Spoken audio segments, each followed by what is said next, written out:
మీ wishes కూడా కావాలి sir.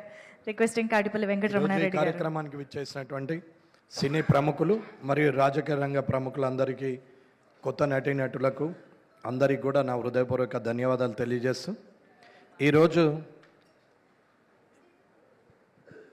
ఈరోజు జయశంకర్ గారు తీస్తున్నటువంటి హరి మూవీ, అలాగే దీన్ని నిర్మిస్తున్నటువంటి నిర్మాతలు ఆర్వి రెడ్డి గారు కానీ, నాయుడు గారు కానీ, మిగతా నిర్మాతలు అందరికి కూడా ఇవాళ ఈ సినిమా విజయవంతంగా ప్రదర్శించాలని, రానున్న కాలంలో మీరు చాలామంది కళాకారులకు నూతన జీవితం ఇవ్వాలని, అలాగే మంచి మంచి సినిమాలు నిర్మించాలని కోరుకుంటూ, ఈ అవకాశం ఇచ్చినటువంటి ఈ మూవీ యూనిట్ సభ్యులందరికీ, కష్టపడ్డటువంటి లైట్ బాయ్ నుంచి మొదలు పెడితే నిర్మాత వరకు అందరికీ కూడా శుభాభినందనలు తెలియజేస్తూ ముగిస్తున్నాను.